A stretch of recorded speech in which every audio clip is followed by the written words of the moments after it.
Buenas tardes, chicos, ¿me escuchan bien? ¿Quieren que empecemos nomás?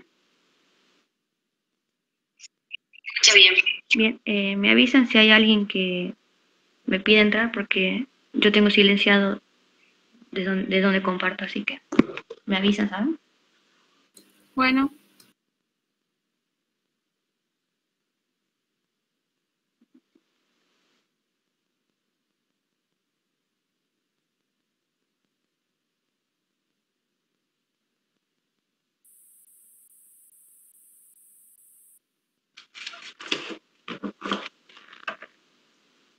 Bien, vamos a ver lo que es la púrpura de Schoenle-Hems y lo que es síndrome hemolítico, que son los únicos dos temas que nos quedan de lo que es renal, y de ahí pasamos ya, terminamos con la unidad renal. ¿Qué tenemos que saber? Porque púrpura, tanto púrpura como como síndrome urémico siempre son preguntas de examen, preguntas de finales. ¿Cómo la vamos a definir a la púrpura? Como una vasculitis leucocitoclástica.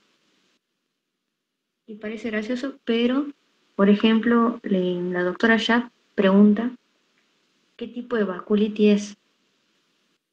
Y entonces hay que decirle que es una vasculitis leucoclástica de los pequeños vasos, la más común en la infancia. Cuando hablamos de vasculitis, estamos hablando que al ser un daño a nivel vascular puede afectar cualquier tipo de órgano, por lo tanto va a ser una enfermedad sistémica. La vemos acá dentro renal por las manifestaciones renales, pero es una enfermedad sistémica generalmente. Bien, ¿por qué se caracteriza la vasculitis? Por la púrpura palpable. Ya vamos a ver las características de la púrpura que la hacen específico de lo que es Schoenle-Henoch. A ver, ¿quién me... Ay, me están pidiendo que lo acepten.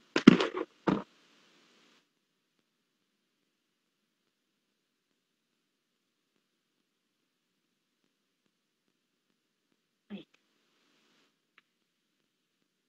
Vamos a ver lo que son las características de la púrpura palpable que forman parte del Schoenle-Henoch, la artritis o artralgia, el dolor cólico abdominal, la hemorragia gastrointestinal. Estos son, son directamente se engloban como manifestaciones gastrointestinales y la nefritis. Si le pueden llegar a preguntar así como cuál es la triada del Schoenle-Henoch, de la púrpura, la artritis y el dolor abdominal, que son los síntomas más característicos de la enfermedad. Y acá yo le puse esta imagen con los signos y síntomas típicos de lo que es el Schoenle-Henoch. Dice acá las manchas rojizas y purpúricas con relieve o áreas de como relieve o áreas de moretón, que generalmente tienen esta distribución típica en la parte de los miembros inferiores y en las nalgas, que se dice la distribución en pantalón. Cuando hablamos de púrpuras o pápulas o máculas, son lesiones, digamos, hasta la superficie de la piel, son sobrelevadas, por eso son palpables. No duelen, y si yo le hago una presión a la púrpura, se le hace vitropresión, no desaparece, por lo tanto son vitropresión negativa o digitopresión negativa. Bien, el dolor abdominal, como le estaba diciendo, que puede asociarse a lo que es náusea, vómito o una diarrea sanguinolenta, el dolor articular, que puede ser por artritis o artralgia, y el edema de lo que, bueno, esto también entra en lo que es el dolor articular, el edema, hinchazón de los pies y el tobillo. Bien. ¿Cuál es la edad promedio de presentación? 6 años, pero tiene un rango de edad entre los 2 y de 11 años. Es más frecuente en el sexo masculino y se presenta comúnmente en lo que es en los meses fríos de otoño e invierno. Raramente puede afectar otros órganos, como el cerebro, los pulmones, el corazón, los ojos, los testículos, dado que es, como les digo yo, una enfermedad sistémica. O sea, si me está afectando lo que es todo lo que es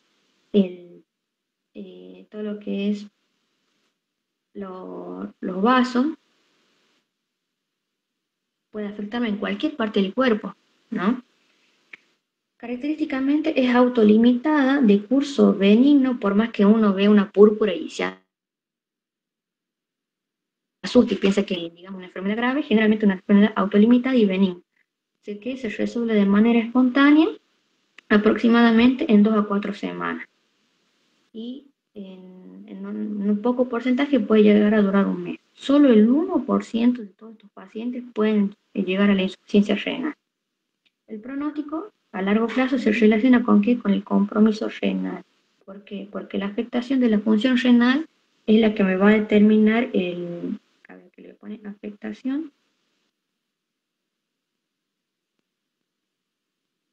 es la que me determina el pronóstico. ¿Por qué? Porque recuerden que nosotros decimos que nuestro cuerpo para eliminar los desechos por orina, y si yo tengo alterado la función renal, los voy a acumular. Entonces eso me va a llevar posteriormente a una insuficiencia renal. ¿Bien? ¿Cuál es la etiología? No tiene, es desconocida. Pero se han asociado lo que son antecedentes como afectación del tracto respiratorio superior, frecuentemente por este germen. ¿Qué germen es este? SBHGA. ¿Cómo se llama? El piógenes, ¿sí? Piógenes, bien. Puede ser también Yersinia o micoplasma, raramente puede ser por virus. Otros desencadenantes pueden ser, como dice acá, los fármacos, las penicilinas o ampicilinas, que estos antecedentes que yo les marco acá son los que yo voy a tener en cuenta en la anamnesis, que son orientadores del diagnóstico, ¿no? Pero la etiología es desconocida.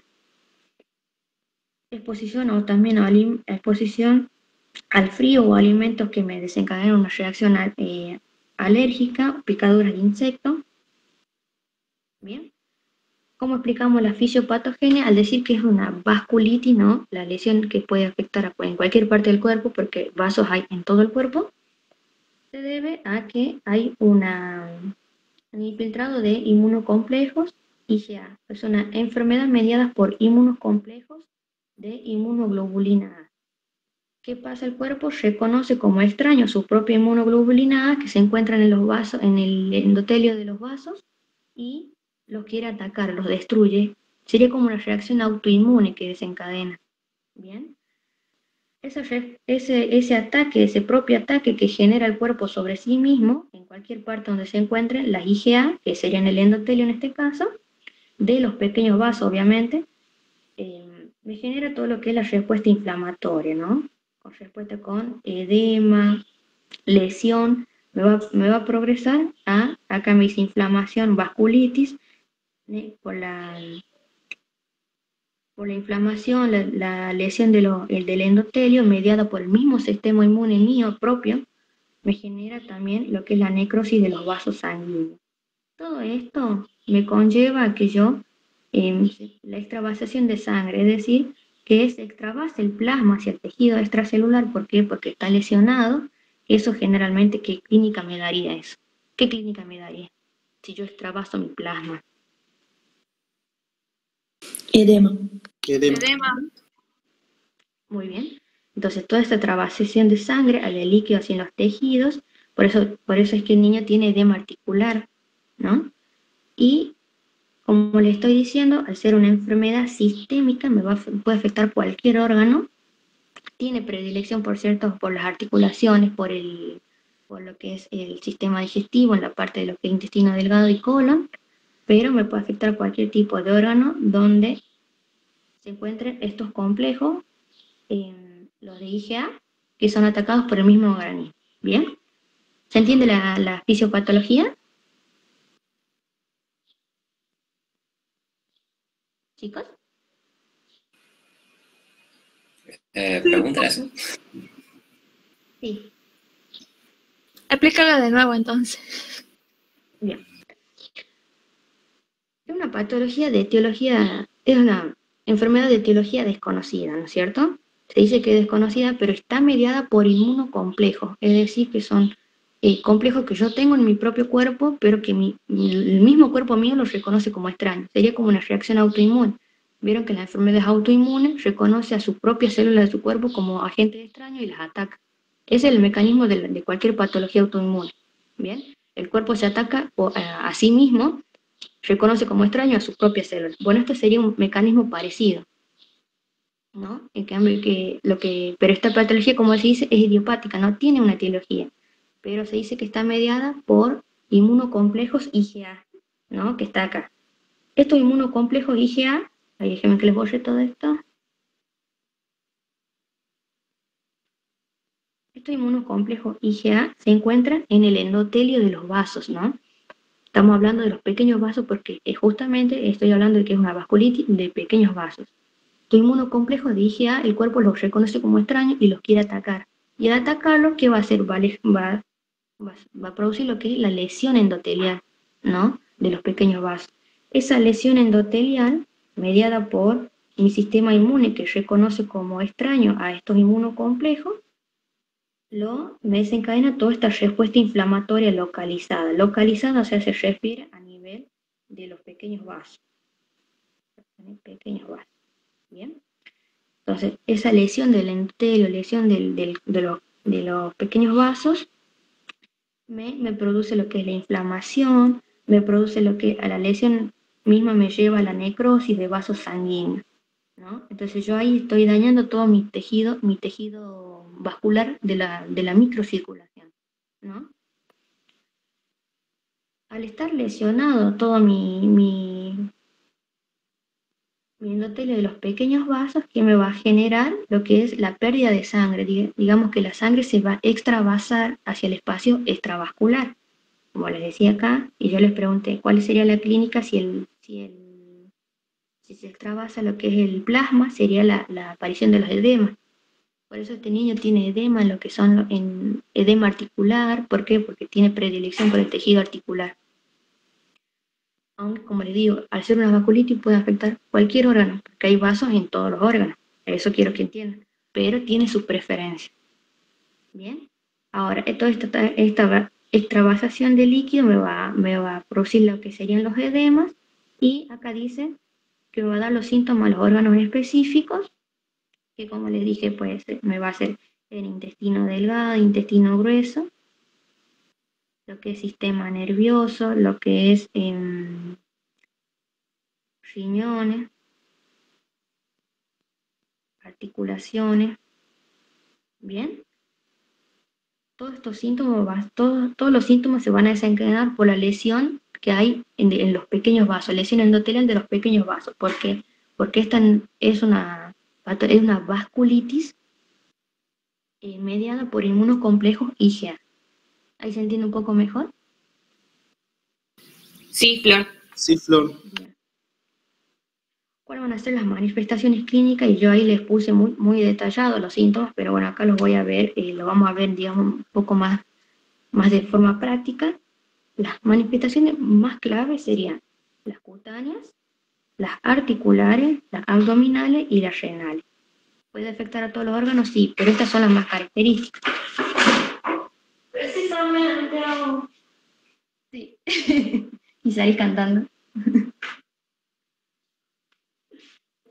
Bien. Bien, yo voy a poner un cartelito, estoy en clase. Bien. La fiebre no entra dentro de un criterio de lo que es clínico, pero bueno, acá justo esta imagen la menciona, así que bueno, yo la dejé. La fiebre puede estar o no, igual que el malestar general puede estar o no.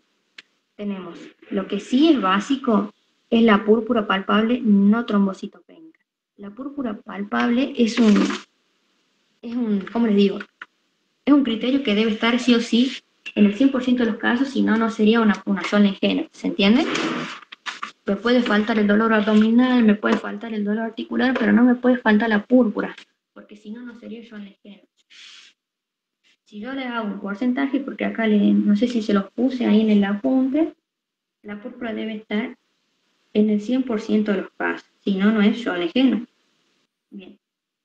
Característicamente, ¿cómo es la pulpa? La púrpura.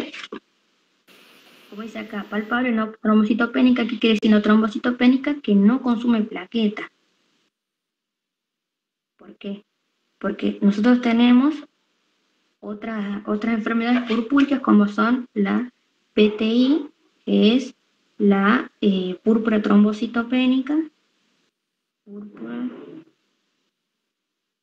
trombocitopénica idiopática, trombocitopénica, que sí consume plaquetas.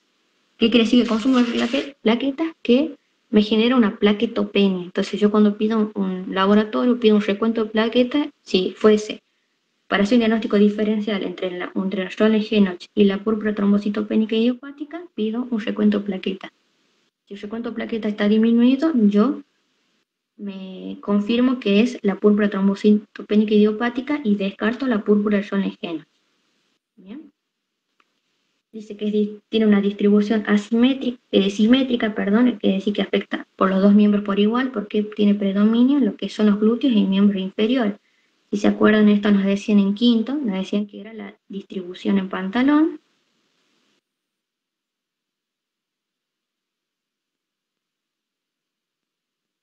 No pica, no es pruriginosa. Con los días las lesiones cambian, y otra cosa también que deben agendar, que deben anotar, es la vitropresión es negativa. Es decir, yo presiono la púrpura y no desaparece, ¿no? También otra cosa que deben tener en cuenta es el color. Por ahí en el apunte creo que les dice que es un exantema de tipo urticarial. Que la urticaria son las púrpuras que se desencadenan por reacciones alérgicas, pero a diferencia de la urticaria las púrpuras son de color rosada, y acá las púrpuras son violáceas o violetas, como le quieran poner. ¿Bien? Profe, dijo que era vitropresión positiva. Negativa. Negativa. Si yo lo presiono, no desaparece, perdón. Si yo lo presiono, no desaparece la púrpura. En cambio, si yo presiono y desaparece, no es Röntgen. ¿Bien? Otro ítem, digamos, síntoma clásico que sí corresponde a lo que es la púrpura Röntgen es la artritis o artralgia. Y el porcentaje es un 80%, el 80% de los casos cursa con artritis o artralgia.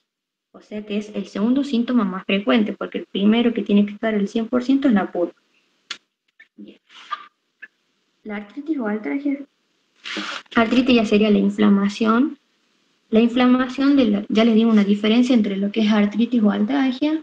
Déjenme equivoqué mi puntito.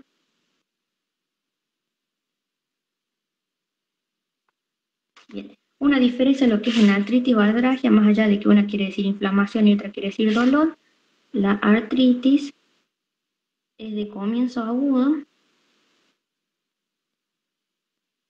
y cursa con impotencia funcional. ¿Qué quiere decir impotencia funcional? ¿Saben lo que quiere decir? Limitación del movimiento. Claro, justamente el paciente le cuesta mover los miembros. Entonces puede cursar con artritis o artralgia. Acá, como dice aquí, es transitoria, no es deformante, no migra. Hay artritis que son migratorias, por ejemplo, empiezan en miembros inferiores, en las articulaciones de los miembros inferiores, y empiezan, por ejemplo, en el tobillo y van después a la rodilla y suben a la cadera, pero en este caso no son migratorias. ¿Por qué? Porque si fuesen migratorias ya sería otra patología, por ejemplo, una artritis reumatoide. Eso sí ya es otra patología, entonces yo tengo que empezar a hacer diferencia con otras patologías autoinmunes. Generalmente las articulaciones mayores e inferiores, estamos hablando de los tobillos y las rodillas, son el lugar que más, digamos, con el que más frecuencia afecta. Bien, ahora, el dolor abdominal es también característico. El dolor abdominal es de tipo cólico. Ahí, déjenme que borre esto.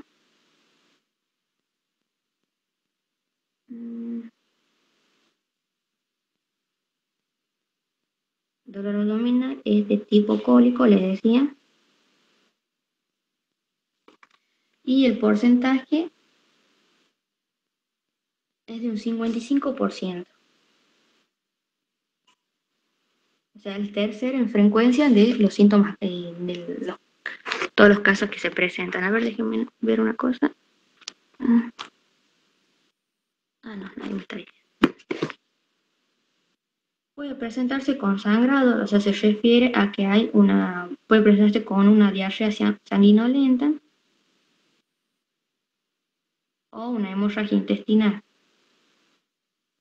¿Por qué habría, por ejemplo, hemorragia intestinal? ¿Tienen la idea por qué puede haber? porque uno de los órganos era el intestino, puede ser. Algo así lo dijiste en la física. Sí.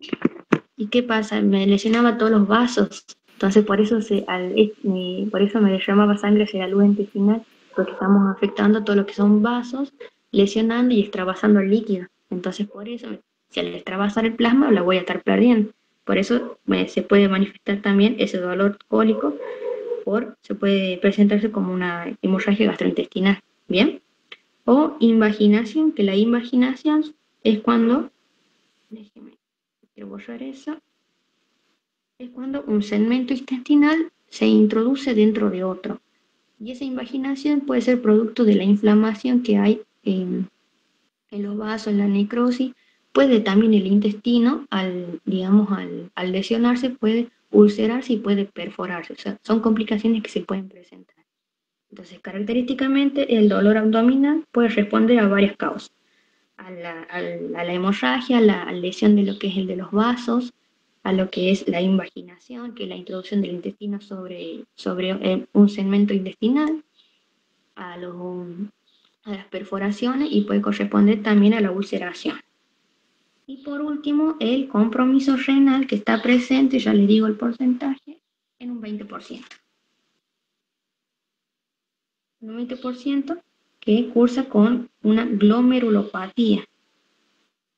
¿Por qué va a ser una glomerulopatía? Porque si yo estoy hablando de vasculitis, que estoy afectando... ¡Uy!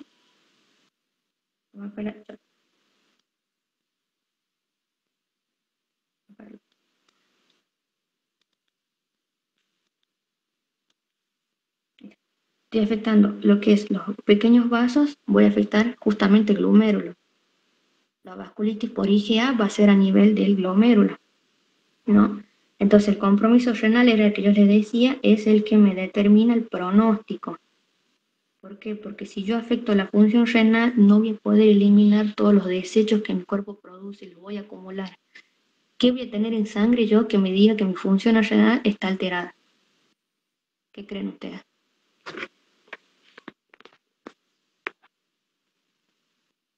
Les repito la pregunta. El aumento de urea y creatinina. Justamente eso, esos son los que me definen que hay una alteración en la función renal, ¿bien? Ese compromiso renal puede presentarse con hematuria, ¿por qué? Porque voy a estar lesionando los vasos. Proteinuria, ¿por qué? Porque al lesionar los vasos yo voy a permitir el pasaje de proteína, voy a hacer que se pierdan las proteínas por orina en rango no nefrótico. Entonces, si ustedes se acuerdan característicamente, la púrpura Jones-Lennox era causa secundaria ¿de qué? ¿De qué síndrome? Síndrome nefrítico. Y nefrótico también, en los dos. Bien. Acá dice rango no nefrótico, pero también puede ser tanto de síndrome nefrítico como síndrome nefrótico. Bien. Si ustedes después ven que el síndrome nefrótico secundario, nefrótico, ¿no? Secundario puede estar asociado a lo que es un síndrome nefrítico. Justamente una de las patologías en las que se encuentran asociadas estos dos síndromes es la púrpura de Jones-Lennox. Tendría que ser una causa secundaria. Claro, dentro de las causas secundarias sería un síndrome nefrótico secundario asociado a un síndrome nefrítico. ¿Y cuál sería la causa de esta? La púrpura de Jones-Lennox. ¿Ahí se entendió? ¿Cómo es lo que...? No. ¿Se acuerdan que síndrome nefrótico nosotros teníamos primario y secundario, ¿no? Sí, Flor. Bien. El primario eran todas enfermedades, digamos, propias del riñón, como por ejemplo, a ver... Cambios mínimos. Claro, los cambios mínimos, la glomerulonefritis focal y segmentario, membrana proliferativa. Y la secundaria eran enfermedades como las vasculitis, justamente entra acá lo que es la púrpura Jones-Lennox. Otra causa secundaria es un síndrome urémico hemolítico, el lupus eritematoso, la diabetes. Todas esas son causas de síndrome nefrótico secundario, ¿no? Pero había enfermedades que se presentaban con un síndrome nefrótico secundario, ¿no? Acá le voy a borrar el primario, más un síndrome nefrítico, que era, por ejemplo, la púrpura de Jones-Lennox. Acá les tengo el cuadro, a ver, ya les muestro.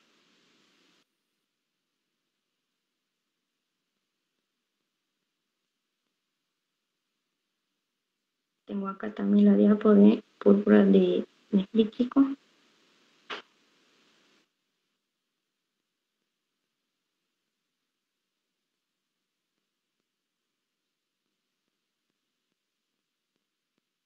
Acá. Síndrome nefrótico, esto es nefrótico, ¿no? Síndrome nefrótico secundario puede ser de causa de enfermedades sistémicas, a infecciones, a tóxicos fármacos, neoplasia cardiovascular y otras, puse acá, que sería la púrpura de John-Legend, el reflujo vesicouretral, síndrome de Goodpasteur y una secuela de un urémico hemolítico, en el que en estas patologías se presentaba lo que era un síndrome nefrótico asociado a un síndrome nefrítico. ¿Ahora se acuerdan de eso? Ahora sí, Sí, claro. Flor. Sí. Ahora sí, Flor.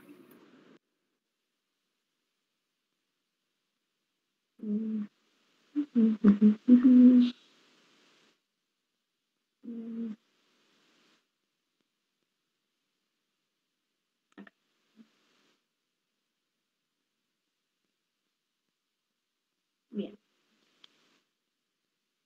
Bueno, acá salían las imágenes. Esta imagen no se las puse porque ya era mucha imagen que le estaba poniendo.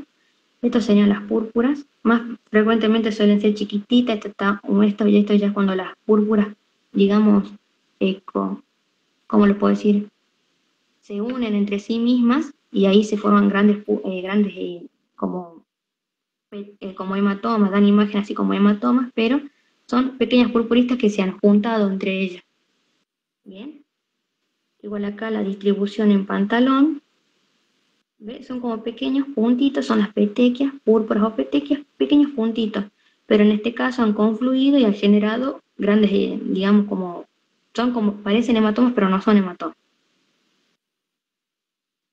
Bueno, acá también le puse la púrpura en pantalón.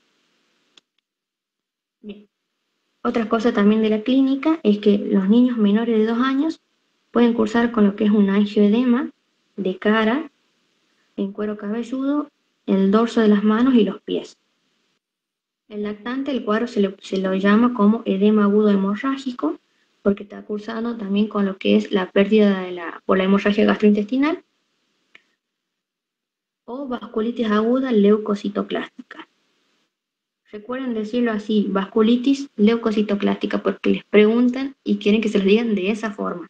Y esta actualización es del año pasado, del 2020. Bien. La inflamación es preferentemente periarticular, o sea, estamos hablando de la alteración de la artritis. No deja deformidad, porque ahí vamos a hacer diagnóstico de diferenciación con otras enfermedades articulares que sí dejan deformidad, como por ejemplo lo que es la artritis reumatoidea. La artritis reumatoidea deja deformidad a la articulación que compromete. El dolor, dice, se debe a que a la extravasación de sangre. Estamos diciendo que al romperse todos los capilares se extravasa el líquido, el plasma, la extravasación de sangre y líquidos dentro de la pared intestinal, que puede llegar a ulcerarse, a invaginarse o a perforarse. Eso es lo que les decía yo. También, aunque menos frecuentemente, puede haber pancreatitis, infarto intestinal o hidrovesical. ¿Y por qué puede haber afectación de estos otros órganos?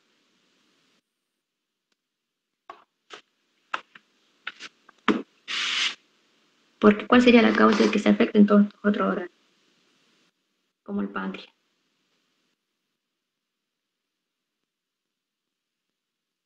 ¿Cómo la pregunta? ¿Por qué puede haber afectación pancreática? ¿Por qué se puede afectar cualquier otro órgano? ¿Qué les dije yo? ¿Por la lesión endotelial? Claro, porque la lesión puede ser en cualquier órgano. Porque estamos hablando que la patología es pura y exclusivamente de los vasos sanguíneos. ¿Bien? Sí, Flor. La afectación renal puede ir desde la hematuria a una glomerulonefritis rápidamente progresiva, que estamos hablando de una glomerulopatía de curso rápido con afectación afectación del estado general.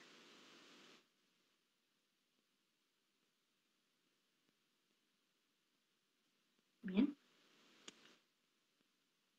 ¿Qué pasa? Si la afectación renal progresa, se produce un síndrome nefrítico.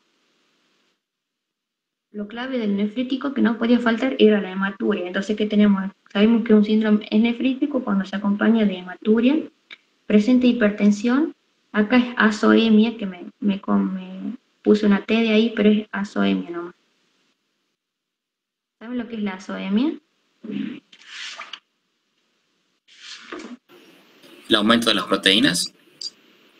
El aumento de los cuerpos azoados, dice, que serían Sí. los cuerpos nitrogenados. Bien, ¿y eso por qué? Porque el riñón no los elimina.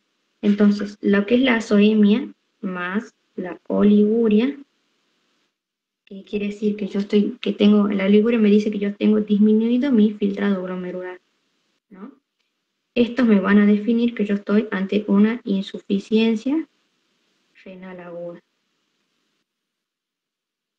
Que ya no se le dice insuficiencia, hoy en día se le dice lesión renal aguda, que sería lesión renal aguda. Pero es lo mismo que insuficiencia renal aguda. Entonces, ¿cuáles son los parámetros que a mí me van a definir que yo tengo afectación de la función renal? Como les digo, la azoemia y la oliguria, ¿no? Y también, si yo busco un parámetro de laboratorio, me voy a fijar en urea y creatinina. Puede aparecer también un síndrome nefrótico, entonces, como yo les digo, puede ser asociado a un nefrótico o a un nefrítico. Al nefrótico, ¿qué van a aparecer? Los edemas, que es lo más característico, la excreción de proteínas en orinas mayor a 50 miligramos por kilo, o la albúmina en suero menor a 2,5, que esto sería ya una hipoalbuminemia. Entonces, de forma así práctica, vamos a decir que en un caso de una púrpura Jones-Lehmann va a ir de la mano con un nefrótico y con un nefrítico. Ahora, ojalá nunca les toque un paciente con todo esto junto porque es un quilombo tratar. Otras manifestaciones menos frecuentes, porque como les digo, si una vasculitis puede afectar cualquier órgano, son las manifestaciones neurológicas, que puede ser cefalea, cambio en el comportamiento, hipertensión endocraneana, hemorragia del sistema nervioso central. ¿Y eso por qué? Porque puede haber la lesión de los vasos o lesión de endotelial. Puede haber también neuropatías periféricas. Las manifestaciones hematológicas serían la diátesis hemorrágica, trombocitosis, déficit de factores de coagulación como el factor 8, vitamina K. Manifestaciones pulmonares, las neumonías intersticiales, hemorragia pulmonar. Manifestaciones testiculares, dolor, inflamación, riesgo de torsión testicular o hematoma escrotal. Estos síntomas son para tenerlos en cuenta, que pueden aparecer, pero son muy poco frecuentes. Nosotros nos tenemos que quedar con los síntomas que ya nombramos, los más clásicos de la púrpura. Bien. Y acá yo les puse, porque lo leí también de lo que es la SAP, son los criterios clínicos de la vasculitis, que si uno los busca en internet, lo busca como criterios clínicos de vasculitis. Pero en SAP los menciona como los criterios clínicos de Ankara. Y esta es la última actualización del 2020. Así que recién salido esto. Entonces, ¿qué te dice? ¿Cuáles son los criterios clínicos que definen a la vasculitis por IgA, que sería en la púrpura Jones-Lehmann? Bueno, la púrpura, que ya la mencionamos, el dolor abdominal, ¿asociado a qué? La púrpura debe estar sí o sí asociado al menos uno de los cuatro: al dolor, a la artritis, a la afectación. ¿Y qué le voy a añadir acá? La histopatología, porque también requiere de un criterio histopatológico, ¿no? Si yo le hago la muestra histológica, muestra una vasculitis leucocitoblástica con depósito de IgA, o glomerulonefritis proliferativa con depósito de IgA, ¿no? ¿Por qué? Porque, ¿qué era la IgA? Era la mediadora de la lesión endotelial.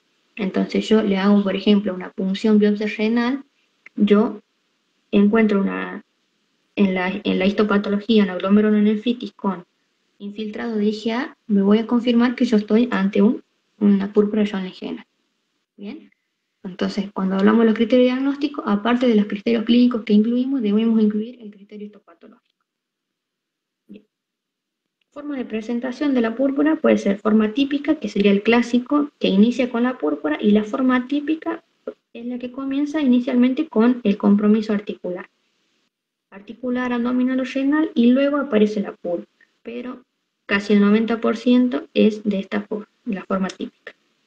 ¿Cómo puede evolucionar? Yo le dije que era una enfermedad benigna, autolimitada, aunque si uno ve una púrpura se asusta y cree que es algo muy grave, pero no. Puede tener una recurrencia, es el paciente que ha estado con el diagnóstico, ha sido tratado, luego ha quedado asintomático por un mes y recae nuevamente. Aparece nuevamente lo que son las lesiones cutáneas o las manifestaciones sistémicas. Y la púrpura persistente es el paciente que nunca estuvo asintomático. Un paciente que no me está respondiendo al tratamiento, que puede ser porque no lo esté cumpliendo adecuadamente, porque yo no esté dando un tratamiento adecuado, y eso es lo que me define cuando la púrpura es persistente. ¿Bien? ¿Cómo hago el diagnóstico? Clínico. Es básicamente clínico, ¿por qué? Porque yo me voy a guiar en la manifestación clínica que yo vea. Si yo veo la púrpura, voy a empezar a buscar las otras 4 afecciones. Voy a buscar afectación renal, voy a buscar la afectación articular, el dolor abdominal y la histopatología. Entonces directamente no, es más que todo clínico. Flor, Sí. se me había cortado cuando dijiste típico y atípico, ahí se me cortó el internet, ¿dijiste algo importante? A ver. Solo que la típica es la más predominante. Sí. Ah, perfecto. Eso nomás, que la típica es la más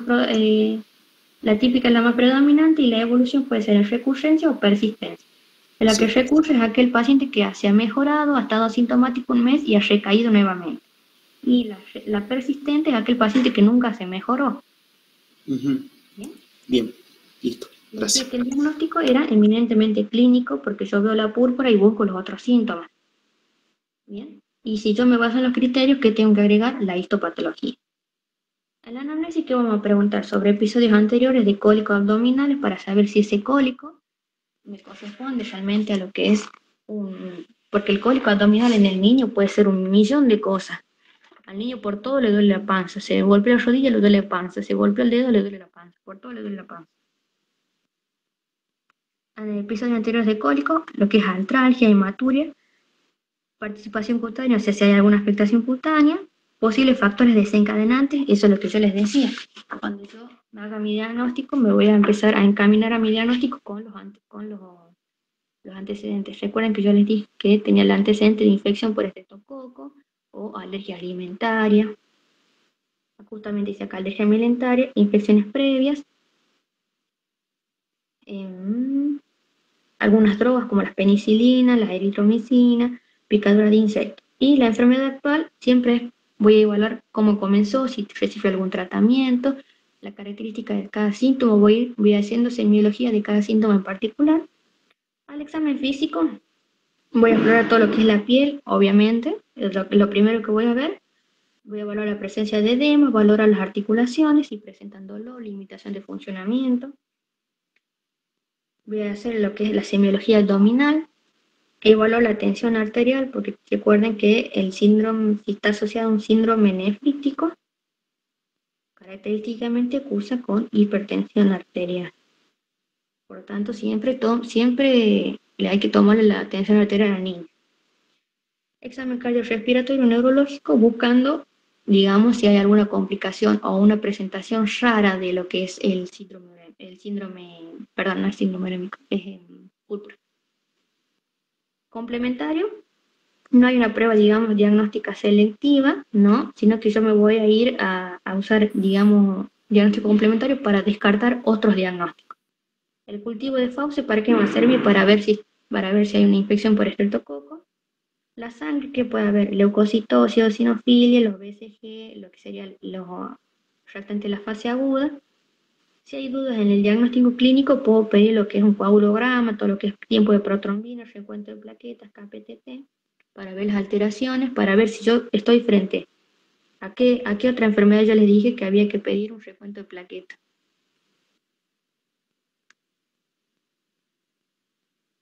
Para ese diagnóstico diferencial, ¿con quién? Con otra púrpura. Púrpuras trombocitopénica idiopática. Justamente. Entonces yo pido un recuento de plaquetas y las plaquetas están disminuidas, yo me oriento para la trombocitopénica idiopática y si mis plaquetas están normales, me voy a orientar así mi púrpura Schwann-Steinach. La orina, ¿para qué voy a pedir? Bueno, observa si hay hematuria o proteinuria. Las cifras de urea y creatinina, pero esto es en sangre más que todo, uremia y creatinemia, y la urea y creatinina en orina, o sea, se pide también de los dos, se pide en sangre y se pide en orina. Aquí estaría, dice, indicada la biopsia renal. Si ustedes se acuerdan, cuando vimos, quiero borrar eso, cuando vimos criterios de biopsia renal, de punción biopsia renal, una de las indicaciones era un síndrome nefrótico secundario, ¿no? ¿Se acuerdan de eso? De los criterios de biopsia. Sí. Entonces, la púrpura Schwann-Steinach, el criterio sí. Bien. Otros exámenes que puedo hacer son la prueba de sangre en heces, porque si yo estoy sospechando que este niño tiene una hemorragia intestinal, y los niveles de IgA, porque justamente es la mediadora del daño vascular.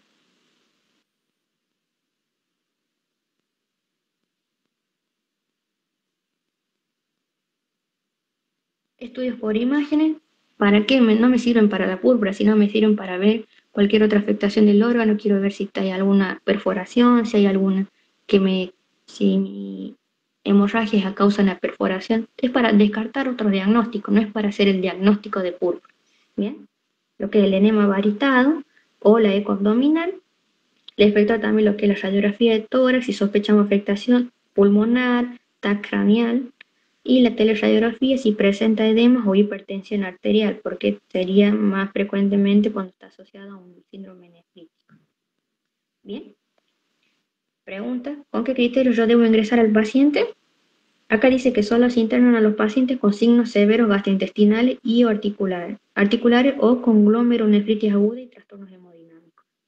Estos son los criterios que se nombran cuando hablamos de púrpura, pero generalmente siempre se ve interna. ¿Por qué? Porque yo primero quiero descartar si no estoy ante una enfermedad más grave, porque generalmente cuando se presenta una púrpura, uno piensa lo peor. Pero generalmente se lo interna a este paciente hasta que se hace por lo menos una internación abreviada, ¿no? Hasta que yo llego a mi diagnóstico. De ahí, si yo veo que el paciente tiene mi púrpura únicamente, no tiene afectación renal o la afectación renal es manejable de forma ambulatoria, no lo voy a ingresar. Por eso depende mucho también del estado del paciente. En cambio, si me viene un niño con púrpura y es un niño que tiene, está asociado a una púrpura, un nefrótico, un nefrítico, es un niño que tiene, qué sé yo, inmunosuprimido, ahí sí lo interno. ¿Bien?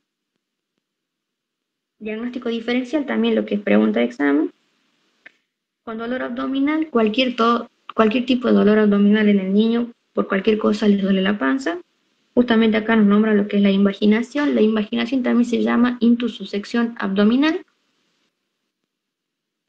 U otro tipo de abdomen agudo, porque esto lo vamos a ver en la parte de cirugía infantil. Con la artritis se asocia una fiebre reumática, una poliarteritis nodosa, artritis reumatoide, lupus eritematoso. Con el exantema, la diátesis hemorrágica, reacciones a fármacos, malos tratos, dice acá, no le había prestado atención que decía malos tratos. Puede ser un niño golpeado también. Enfermedad renal, cualquier otra causa de glomerulonefritis aguda, con el testículo doloroso, la hernia encarcerada. La hernia encarcerada es aquella que protruye sobre el saco herniario y queda atascada en la bolsa herniaria. ¿Sí saben más o menos lo de hernias, no? Sí, algo. Bien. Más humano. Más o menos. Bueno, si quieren, esta hernia lo vamos a ver. Igual nosotros vamos a ver hernia. Vamos a ver hernia en la parte de cirugía. Orquitis o torsión testicular. Y el diagnóstico diferencial que más me interesa son estos dos, que es con la PTI, que también lo pueden ver como Púrpura trombocitopénica trombótica. De las dos formas quiere decir lo mismo. Trombocitopénica idiopática o trombocitopénica trombótica es lo mismo. Tiene presentación en adolescentes. Es trombocitopénica, quiere decir que consume plaquetas. Si yo le pido un recuento de plaquetas, van a estar disminuidos. Y característicamente estas desaparecen al abrir presión. Es decir, que si yo presiono la púrpura me va a desaparecer. El diagnóstico diferencial con meningococcemia, que la meningococcemia es una forma grave de meningitis por meningococo, cuando me hace como una bacteriemia, también lo vamos a ver.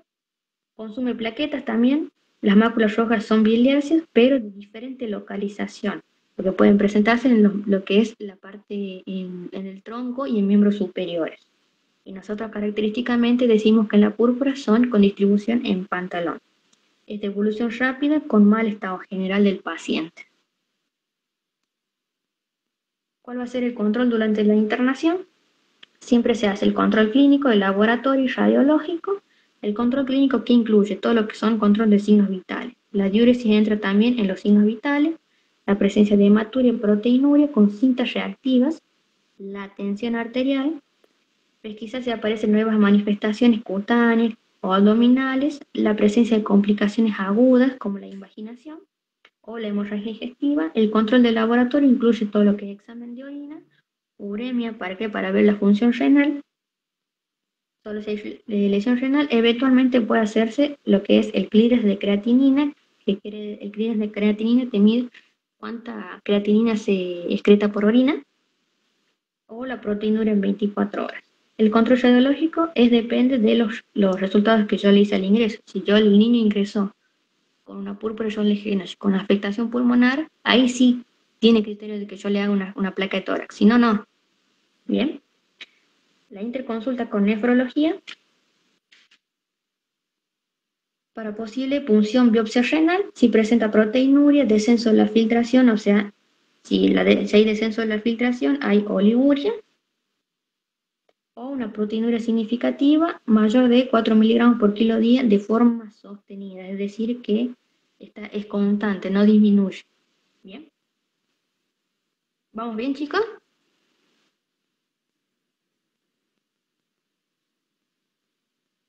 Sí. Bien. Sí, Flor. Bien. Como medidas generales, el paciente debe estar en reposo solo si hay alteración hemodinámica o limitación de la actividad. Por ejemplo, si el dolor articular, la artritis es muy, digamos, si limita el movimiento, ahí sí voy a indicarle reposo, si no, no. La dieta hiposódica, pero esto no es para tratar, digamos, la púrpura, sino para tratar si está asociado a un nefrótico o un nefrítico, para tratar la proteinuria o la hipertensión. La hidratación en caso de que haya trastornos gastrointestinales severos. ¿Por qué? Porque la púrpura se puede asociar tanto a vómito como a diarrea. Tratamiento farmacológico, lo que es la penicilina oral, solo en el caso de que se encuentre cultivo de fauces positivo para estreptococo. ¿Qué penicilina le darían a ustedes a un niño, por ejemplo, de 5 años? La B. ¿Cuál es la penicilina B? La fenoximetilpenicilina, vía oral. Justamente es la fenoximetilpenicilina en vía oral, ¿no? Y si fuese un niño de, 2 meses,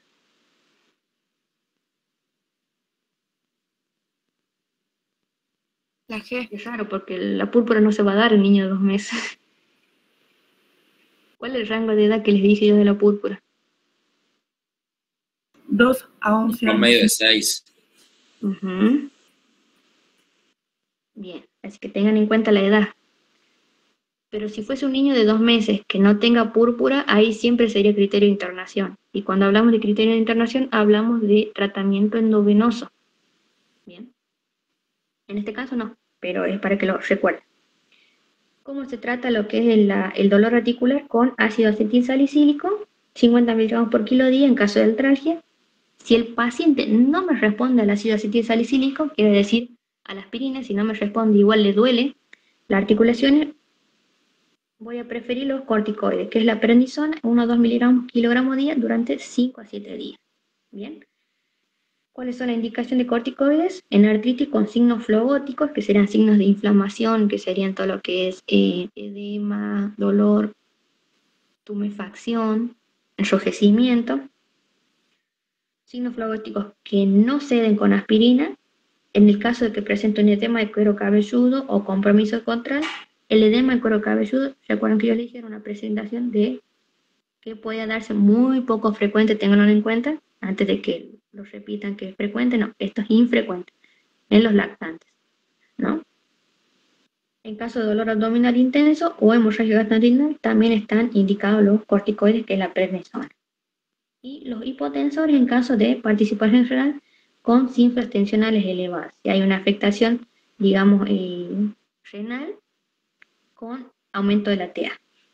¿Cuáles son los criterios de alta? Cuando la sintomatología clínica se haya atenuado. No hay un criterio específico de alta, sino que uno evalúa si el paciente está normopeso, si está normohidratado, está en buen estado nutricional, si la TA está dentro de los valores normales. Ahí en ese caso ya está el paciente listo para regresar a su casa. ¿Bien? Listo. Eso es púrpura John Legend. ¿Tienen alguna duda de púrpura?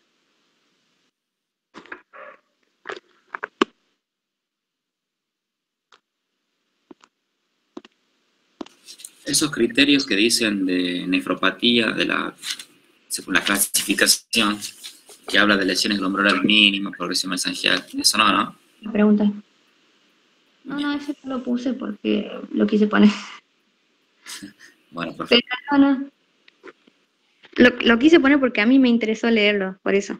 Por ahí hay muchos datos que ustedes van a ver que realmente no sirven, pero a mí me parecieron interesantes y por eso yo se los quiero transmitir. Pero eso no les van a Está preguntar. bueno, porque eso en las vasculitis es muy frecuente, ¿no? Lo mismo que también les puse, creo que ahí, no sé si en urémico hemolítico les puse las vacunas. Bueno, eso ya lo vamos a ver ahora. ¿Pero tiene alguna duda con esto? ¿Con púrpura?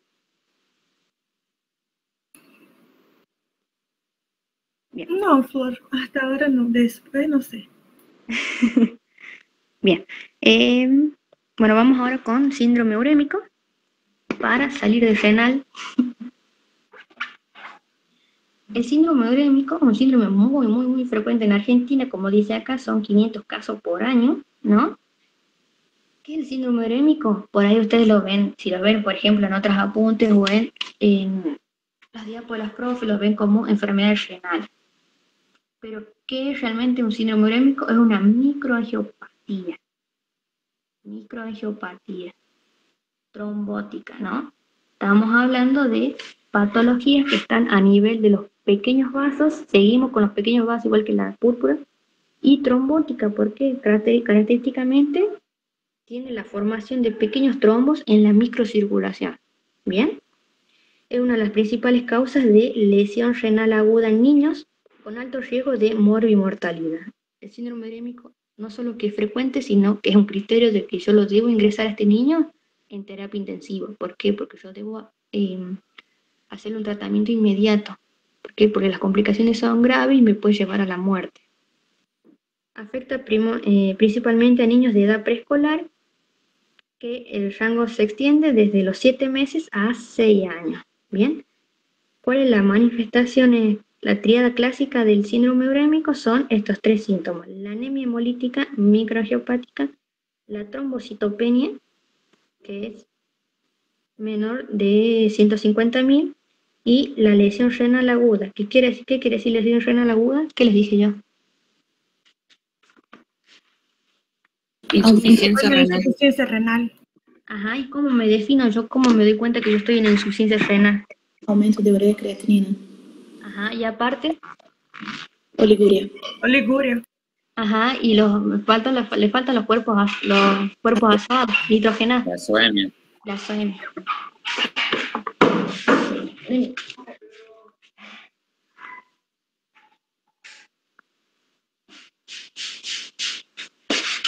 Bien.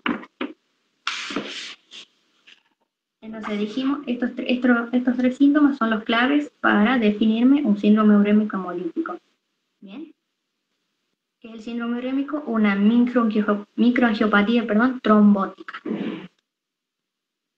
¿Cómo se va a clasificar en un síndrome típico y en un síndrome atípico? El típico es el que se debe a la infección por E. coli enterohemorrágica, productora de la verotoxina o toxina Shiga, siendo el serotipo O157H7, ¿no? Entonces, cuando les digan cuál es, porque ustedes les van a preguntar la clasificación, ¿no? Entonces, ustedes dicen un síndrome típico y un síndrome atípico. El típico es el que se asocia a diarrea, por eso se dice típico con diarrea positiva. ¿Cuál es el germen que se asocia al síndrome urémico hemolítico típico? La Escherichia coli enterohemorrágica, productora de la verotoxina o toxina Shiga, serotipo O157H7. ¿Bien? Dice acá, es la causa más frecuente, representando el 90% de los casos, afectando más frecuente a las niñas. La diarrea generalmente es sanguinolenta. ¿Qué tipo de diarrea podría ser si yo les digo que es una diarrea sanguinolenta? ¿Recuerdan la clasificación que dijimos de diarrea? Disentérica. Disentérica, ajá. Y la diarrea disentérica, yo les pregunto, ¿es criterio de internación? Sí. Es criterio de internación.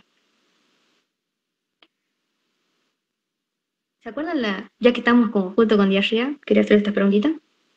Para que estemos activos con los temas que ya vimos. ¿Se acuerdan que la diarrea disentérica tenía las clínicas básicas? Nosotros teníamos las acuosas y teníamos las disentéricas. Las disentéricas, ¿qué tenían que tener? Pujos, tenemos también cursaba con eso, un cólico. Bien, justamente eso que dijo el compañero, no sé quién fue, creo que Paco, sí. Lo que tiene que asociarse a lo que es pujo, tenesmo, fiebre, dolor abdominal tipo cólico. ¿Puede ser fiebre también? ¿La disentérica siempre tiene fiebre? Sí, fiebre, sí. Y cuando hablamos de disentérica, la afectación está a nivel del colon, ¿no? Que el colon es donde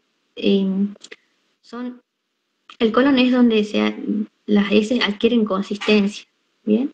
Pero eso se diferencia cuando las diarreas afectan el intestino delgado, las diarreas son acuosas. ¿Por qué? Porque en el intestino delgado se absorbe el líquido, ¿bien? Entonces ustedes diferencian así, si es acuosa, es la afectación está a nivel del intestino delgado, y si son heces abundantes, consistentes, la afectación está a nivel del intestino grueso, ¿bien? Eso para que les tiro así ese tip para que lo vayan, para que recuerden de lo que es diarrea. Bien, volviendo a esto, el síndrome urémico típico le dije que era el diarrea positivo por Escherichia coli con el serotipo y productora de la verotoxina o toxina Shiga. La diarrea precede al cuadro clínico del síndrome urémico entre 1 a 14 días, ¿no? Estaríamos hablando ya de una diarrea persistente o prolongada si se extiende más de 14 días.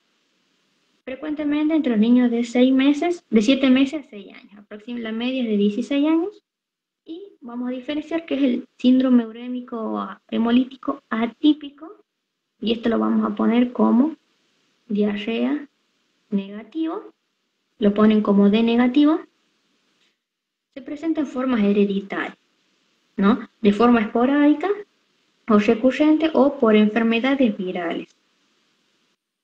Son de peor pronóstico, tienen, digamos, peor evolución, de evolución más rápida y de peor pronóstico, surge de defectos congénitos o adquiridos.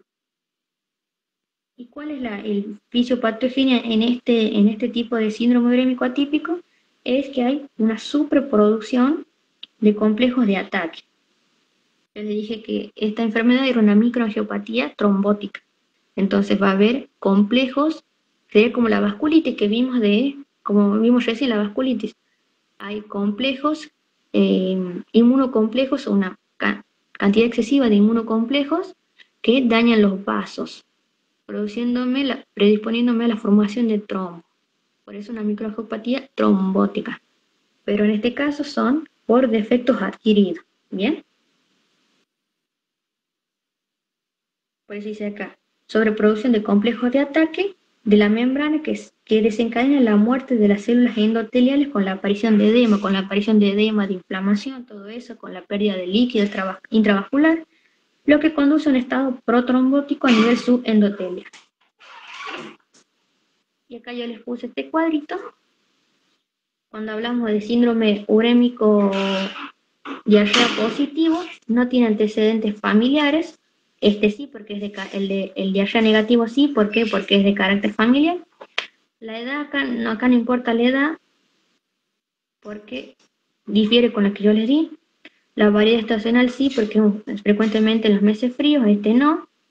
Los pródromos tiene diarrea, el síndrome el atípico no.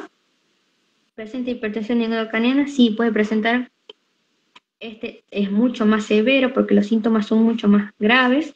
Las complicaciones son poco comunes y acá sí son comunes que tengan las complicaciones. La microangiopatía glomerular, la histología, y acá ya hay una arteriopatía. O sea, estamos hablando que no solo afectó los pequeños vasos, sino que afectó las arterias también. Recurrencia rara, y acá la recurrencia es común porque es una patología familiar. La frecuencia el 90% y el 10%, y la evolución en el típico es buena y en la típico es de mala evolución. Eso como para que tengan una idea general de la diferencia. Esto sí lo preguntan, y esto me lo preguntaron a mí. Así que para quién es el que pregunta si preguntan fisio, para Nahuel sí lo van a preguntar. No sé si se retira Nahuel, pero es el que pregunta si preguntan la fisiopata. Así que sí lo van a preguntar. ¿Cómo es el ciclo natural? Y acá esto parece parásito porque empieza con la ingesta de el STEC. El STEC es Shiga toxina Escherichia coli, o BT, quiere decir verotoxina Escherichia coli. Entonces la ingesta de la toxina de la Escherichia coli la ingiere la vaca contamina con sus heces lo que es el ambiente, contaminación del agua y los alimentos, que son los que el mismo humano consume, y al consumirlo, es cuando, por ejemplo, no lava los alimentos o digamos ¿cómo se llama? La contaminación cruzada, cuando yo uso los mismos utensilios para las verduras que para las carnes, o, por ejemplo, comer carne mal cocida, ¿no? Entonces, esos factores son factores que me van a predisponer a que yo consuma esa carne contaminada, ¿bien? La transmisión entre persona y persona puede ser, ¿por qué? Por la diarrea, por la persona que tiene diarrea, si no hay buena eliminación discreta, todo, y se contamina el agua. Entonces ahí también se adquiere la contaminación de persona a persona. Bien, y acá vamos a la fisiopatogenia, que, ¿cómo inicia? Acá tomando el ejemplo, la ingesta de carne cruda mal cocida contaminada con la Shiga toxina o la verotoxina de Escherichia coli. ¿Qué pasa con esa toxina? Se libera a nivel intestinal la toxina. Si se acuerdan, yo les dije, en las diarreas había 2 fármacos que están contraindicados. ¿Se acuerdan cuáles son? Imetropina, sulfamethoxazol y no me acuerdo el otro. Y la ceftriaxona. ¿Por qué? Porque me inducían a la liberación de la verotoxina. Entonces, el síndrome urémico de ese niño era un error del médico. No le debería haber dado el famoso Bactrim, la trimetoprim. ¿Qué pasa? Los niños en la guardia llegan con diarrea, todos le dan Bactrim. No sé, lo he visto y la verdad que no lo entiendo, pero bueno. Esa liberación de la toxina a nivel intestinal produce la unión de la toxina a receptores específicos endoteliales, ¿no? Entonces, acá dice unión de la toxina a los receptores, mira, lo puse 2 veces. A receptores específicos endoteliales, que son los GB3. Ahí les voy a mostrar un dibujito para que nos acomodemos mejor en lo que quiero explicar. Se libera la toxina, se une a sus receptores específicos en el endotelio y forma un complejo que sería Shiga toxina, que eso quiere decir STX, unida al receptor GB3 del endotelio. Esa unión el sistema inmune la detecta y dice, no, esto es un agente extraño, hay que destruirlo. Entonces, ¿qué hace? Llama a todas sus células proinflamatorias, llama a sus células de defensa, llama a los macrófagos, todo, y complejo me generan daño en el endotelio. Entonces produce daño en la mucosa intestinal y daño endotelial. ¿Bien? ¿Me van siguiendo? Sí, Flor. Sí, Flor. Sí, Flor. Me genera todo ese daño endotelial. Y acá le pongo el mismo cuadrito de arriba, la respuesta inflamatoria inducida todo por mi propio sistema inmune me produce daño en la mucosa y daño endotelial. Ese daño endotelio me favorece que la toxina, ¿no? me pase a la microcirculación, o sea, que se difunda por el organismo. Pase a por eso acá dice, me desencadena un daño endotelial a distancia. Entonces esa toxina que se unió al receptor específico del endotelio, el sistema inmune lo detectó, el sistema inmune lo quiere destruir y al destruirlo lesionó el endotelio, favoreció que esa toxina pase a la circulación, produciéndome daño endotelial en cualquier órgano, ¿no? Afectando principalmente lo que es riñón, lo que es el colon, riñón y el sistema nervioso, ¿no? Y acá les puse acá para que me estoy olvidando. La respuesta inflamatoria, todo este daño que se hizo en la mucosa intestinal, es la causante de la diarrea sanguinolenta. Bien. Y acá cuando dice afecta principalmente colon, acá la flecha va en este sentido. Si ustedes ahí le pueden corregir, no va desde diarrea hacia colon, sino desde colon hacia diarrea. ¿Me entienden lo que quiero que corrijan? Sí, Flor. Bien. Me puede afectar también lo que es el riñón. En el riñón que me produce la lesión renal aguda o la insuficiencia renal aguda con lesión de los capilares glomerulares, la necrosis de la corteza, alteración de la función renal con disminución de la eliminación de urea creatinina, disminución de lo que es la tasa de filtrado, todo eso lo que son las manifestaciones, como yo les decía, de insuficiencia renal o lesión renal aguda.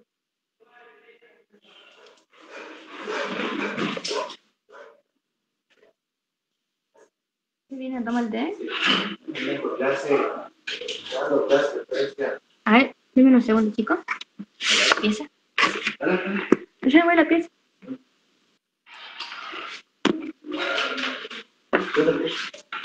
Vení, Daisy, Bambi.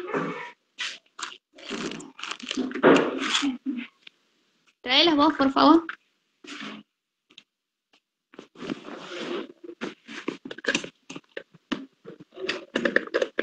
Ahí está. Disculpen, chicos. Bueno.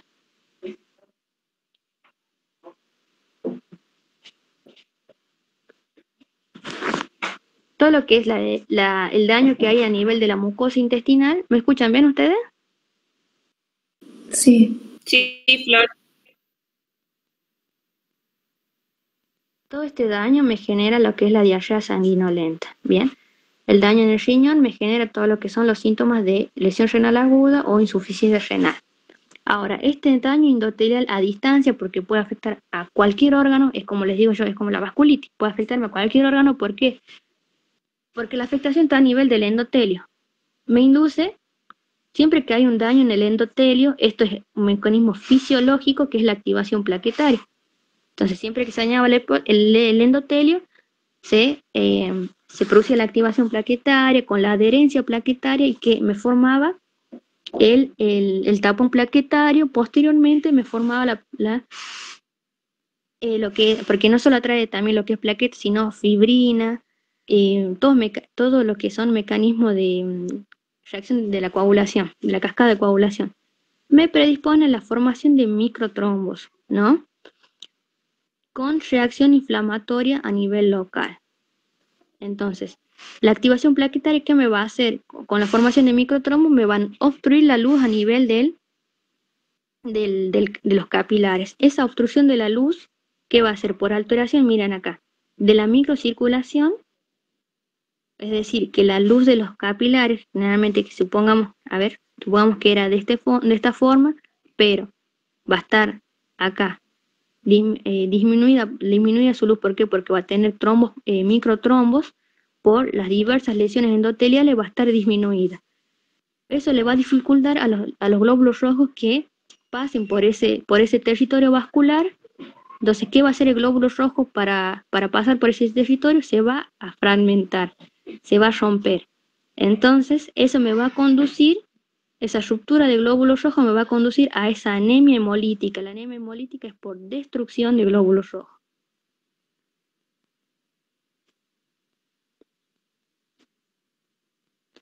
¿Y por qué es microangiopática? ¿Por qué? Porque estamos hablando que la lesión está en los pequeños vasos. ¿Bien? Ahora, para terminar, la activación plaquetaria, ¿no?, que me conduce todo lo que es la lesión del endotelio, me va a consumir plaquetas. Al consumirme plaquetas me va a generar la famosa plaquetopenia. Entonces ahí tenemos la tríada clásica. Nosotros ahí explicamos cómo es la tríada clásica de lo que es el síndrome urémico. Entonces tenemos la lesión renal, la anemia hemolítica, microangiopática y la plaquetopenia. ¿Se entendió? Sí. Daisy, Sí, yo. basta.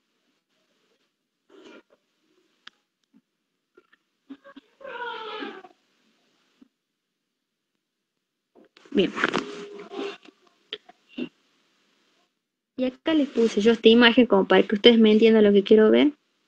Esto sería el endotelio, digamos, a nivel intestinal. Esta imagen esto sería lo normal. Bien. Acá, en la presencia de la gigotoxina, que sería este cosito verde que acá ven, que yo le estoy marcando, se une a este receptor específico del endotelio, que sería para mí todos son cositos, pero quiero que se entienda. Se une al receptor y ¿qué me desencadena? La respuesta inflamatoria con la lesión del endotelio. La lesión del endotelio, ¿qué me va a generar? La activación de plaquetaria. Y acá ven cómo se adhieren esto sería el trombo plaquetario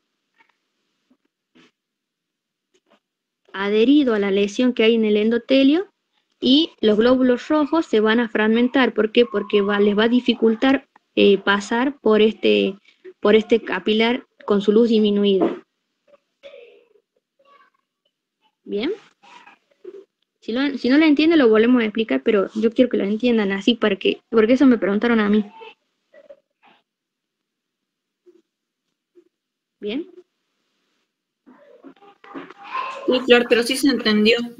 Ah, genial, entonces. Genial. Bueno. ¿Cuáles van a ser las manifestaciones clínicas? Denme un segundito.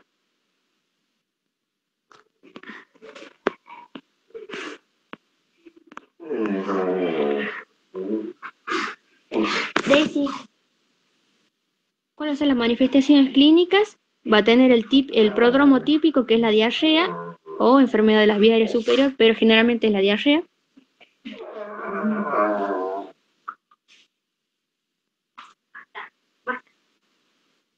La diarrea puede ser sanguinolenta. El prodromo dice que puede ser entre 5 a 2 semanas previo al comienzo del síndrome urémico. El examen inicial, el niño se encuentra pálido porque estamos con un niño con anemia. ¿Cuál va a ser el síntoma de anemia? La palidez, la irritabilidad, las petequias, las púrpuras, ¿no? Pero no, hay que hacer diagnóstico diferencial con el púrpura de Schoenlen-Henoch. El edema, ¿por qué? Por la extravasación de líquido, por lesión endotelial. Puede presentar deshidratación si la diarrea es importante. También puede presentarse lo que es la hipertensión. ¿Por qué va a tener hipertensión? ¿Alguien se explica por qué va a tener hipertensión?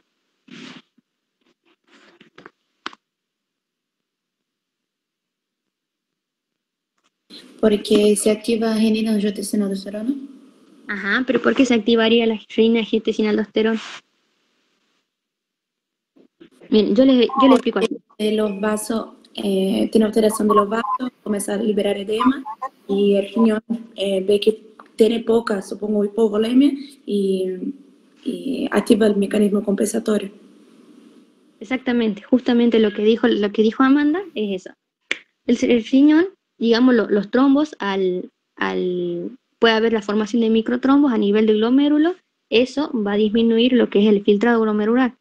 ¿Y qué va a interpretar el cuerpo? Que está en un estado de hipovolemia, ¿no? Entonces va a activar todos esos mecanismos de fisiológico, que sería el sistema angiotensina-aldosterona, el tono simpático, la antidiurética, todo esto y eso es lo que me va a desencadenar la hipertensión. Entonces la hipertensión acá es una respuesta compensadora. ¿Bien? ¿Es parte de la clínica del urémico hemolítico? Sí. Puede tener oliguria o anuria, por la misma forma, como yo les digo, si le estamos diciendo que si hay los microtrombos obstruyen lo que es el flujo renal, no se va a filtrar y se va a detectar como oliguria o anuria clínicamente. Cuando la afección es leve, el paciente puede presentar únicamente lo que es anemia y trombocitopenia y azoemia. En cambio, cuando el enfermo es grave, mostrará las complicaciones de los trastornos metabólicos. Ya acá tiene lo que es la hiperpotasemia, acidosis metabólica, hipocalcemia, hiponatremia o hiponatremia. Eso depende también, eso es todo a causa de la disminución del filtrado glomerular. La disfunción neurológica se manifestará con convulsiones, coma o accidente cerebrovascular.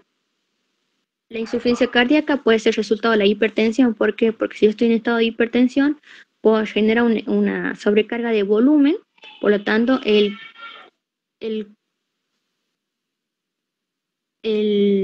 organismo va a necesitar más fuerza para mover más volumen de líquido, o sea, va a aumentar todo lo que es el gasto cardíaco.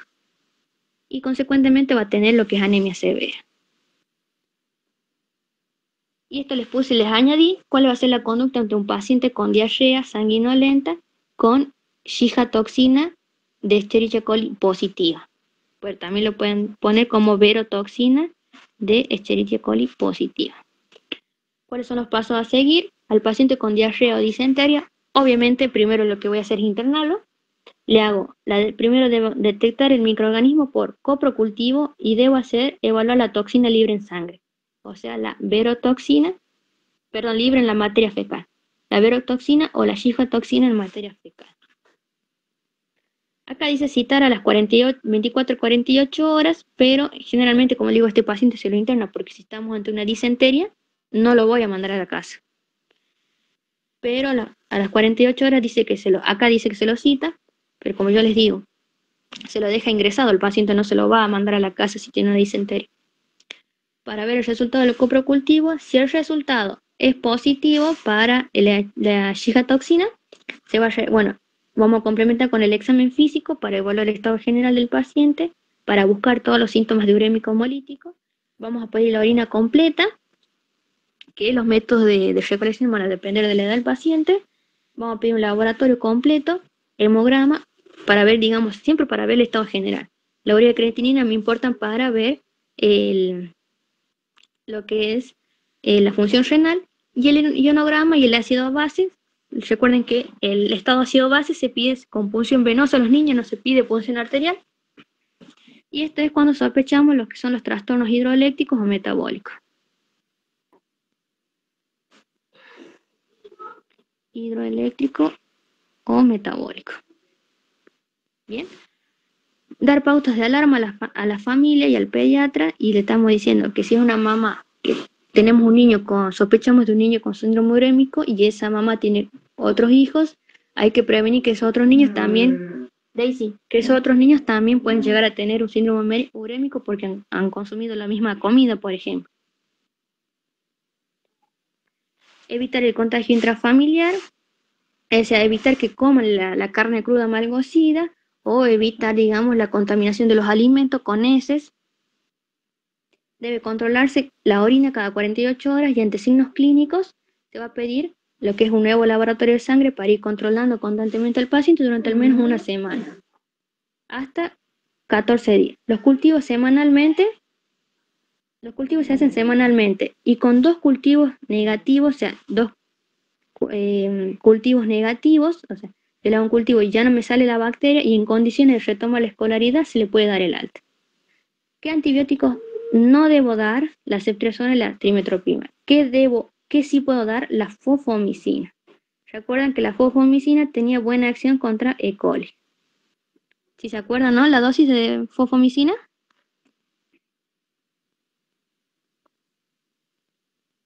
No, no me recuerdo.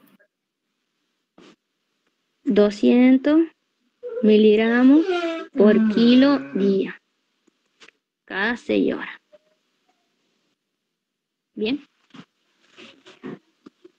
La presentación de la fosfomicina en el jarabe viene en 250 miligramos en 5 centímetros cúbicos. Por lo tanto, yo le voy a dar, si yo necesito darle 200, le doy 4 centímetros cúbicos. 4 centímetros cúbicos por kilo. Es mucho lo que se da. La fosfomicina es un jarabe que se da en mucha cantidad. Bien. Y si ustedes calculan, por ejemplo, para un niño de 10 kilos, ¿cuánto le van a dar? Si doy 4 centímetros cúbicos por kilo. 40. 40. Entonces yo en el día le doy 40 centímetros cúbicos. Entonces el niño de 10 kilos le doy 40 centímetros cúbicos. Y esto lo voy a dividir. ¿En cuánto lo voy a dividir? Por cuarto. 4. Muy bien, que son los tomos. ¿Y cuánto me da? 10. 10. Entonces yo doy 10 centímetros cúbicos cada 6 horas. ¿Bien? Sí, perfecto. Gracias. Bien. Ahora, evaluación del paciente, ya vamos al diagnóstico, el anamnesis, siempre viendo todo lo que son antecedentes de enfermedad actual, la presencia de vómito, fiebre, cólico, deposiciones, las características de la diarrea, catarro en la vía aérea superior, disminución de la diuresis, en algunos casos puede haber anuria. Busco también lo que es sintomatología de trombocitopenia o plaquetopenia, que es lo mismo, y anemia, lo que es palidez de piel y mucosa, lo que son las petequias, equimosis, alteraciones cardiovasculares que pueden deberse a lo que son a la hipertensión. Puede haber también trastornos en la conducción cardíaca. ¿Qué voy a pedir para ver las alteraciones eléctricas?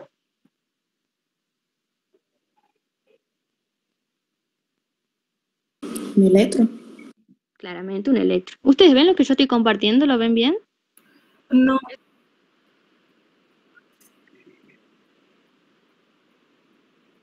Eso está bien. parado. Sí. Bien. Qué bueno que mira el celo. A ver.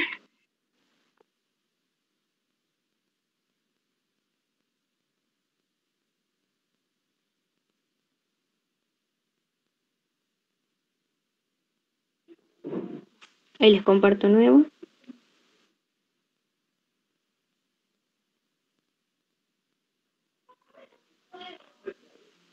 Acá se quedó, ¿no?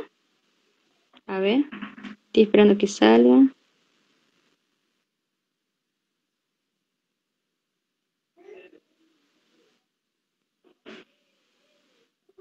Ahí se quedó, ¿no?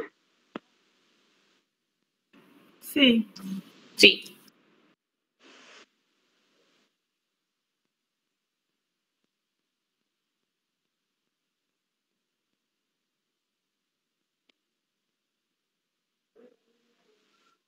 A ver, voy a esperar que se ponga bien.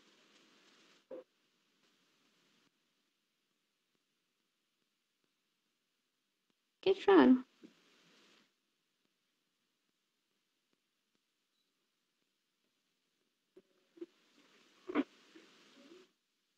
A ver. Oh, debe ser en internet.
¿Me escuchan ahí, chicos?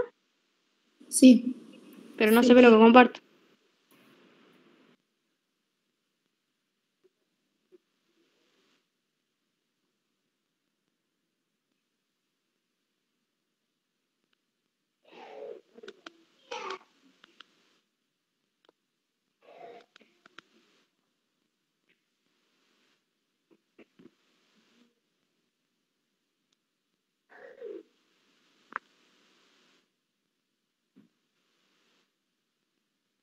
Oh, encima me queda el diagnóstico nomás.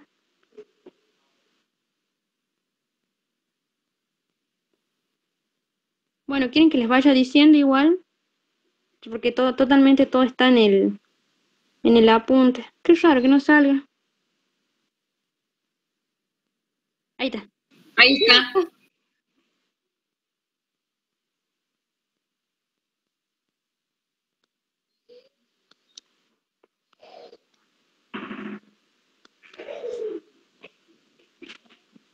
Examen físico. Ahí.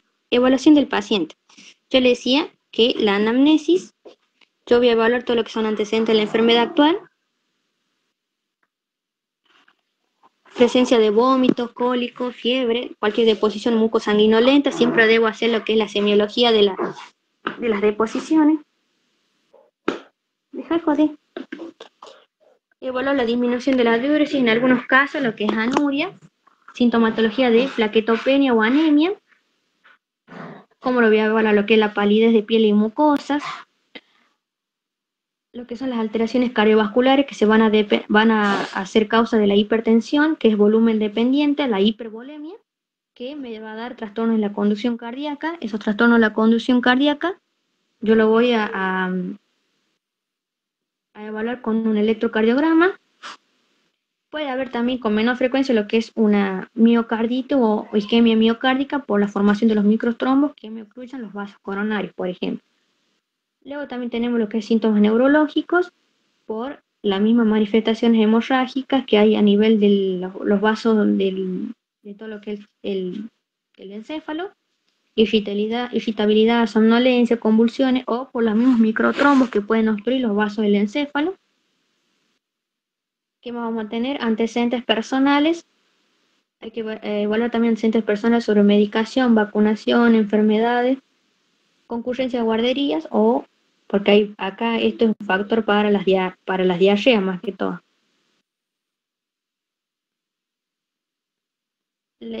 Todo lo que es lactancia materna, alimentación complementaria historia alimentaria, antecedentes heredofamiliares de síndrome urémico y síntomas gastrointestinales de los convivientes.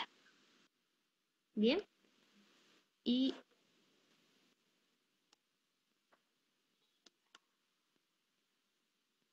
al examen físico, yo voy a registrar todo lo que son el peso, la tensión arterial, el ritmo y la frecuencia cardíaca. Voy a evaluar cómo está la piel, el estado de la piel, la presencia, cómo son los hematomas, la petequia, todas las manifestaciones que tengan hemorrágicas, los signos de edema pulmonar en el caso que haya afectación pulmonar.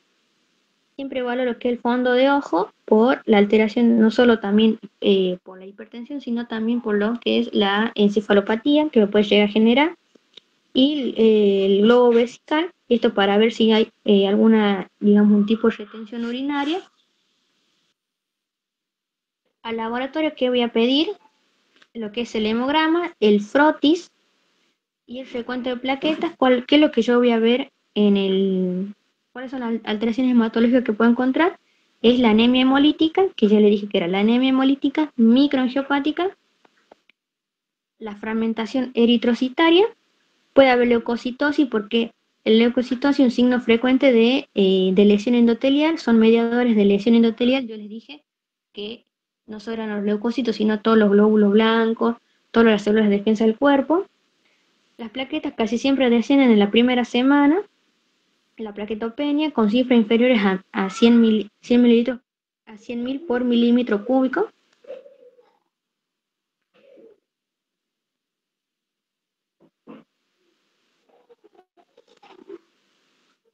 Bien.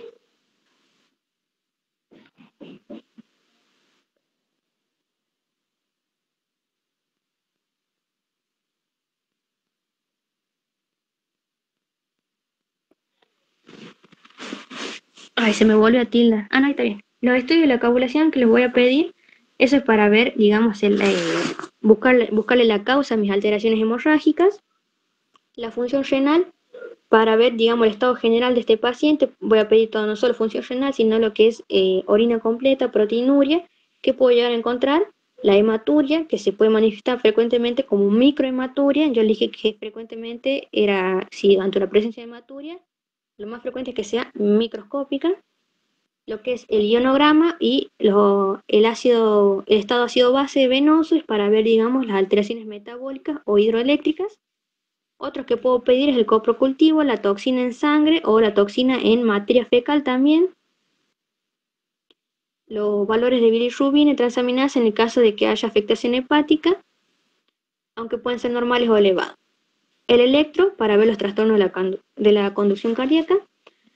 Y por último, lo que son los estudios de imágenes, eso es para ver, digamos, no es para el urémico hemolítico, sino para descartar afección de otros órganos. Voy a pedir una ecografía abdominal, radiografía de abdomen o teleradiografía de tórax.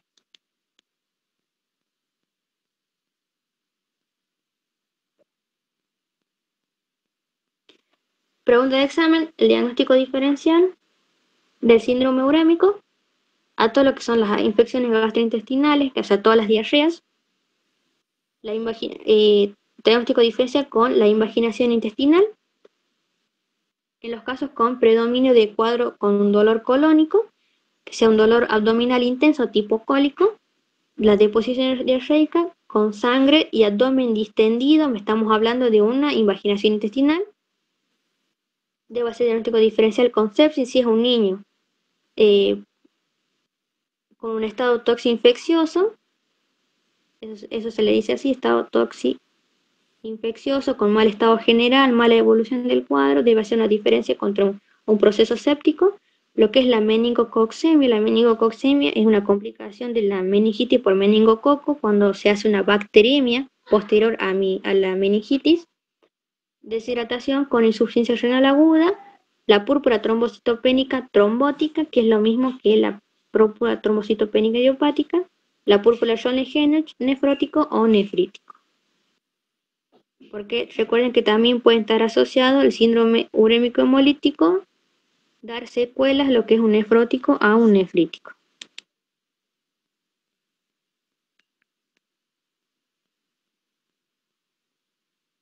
Y por último, el tratamiento. El paciente con diagnóstico de SUS siempre debe ser internado en unidad de terapia intensiva. Eso téngalo en clave porque le van a preguntar, ¿qué hace con este paciente?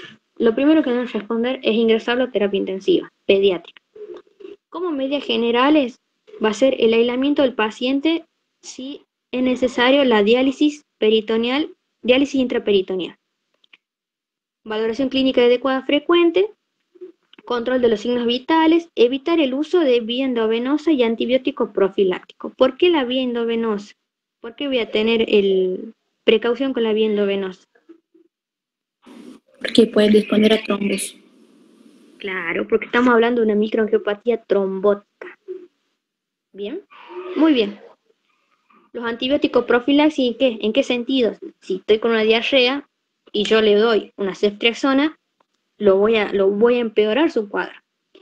Debo ajustar las dosis de los fármacos que si está tomando fármaco en segunda tasa de filtrado y evitar los fármacos que sean nefrotóxicos.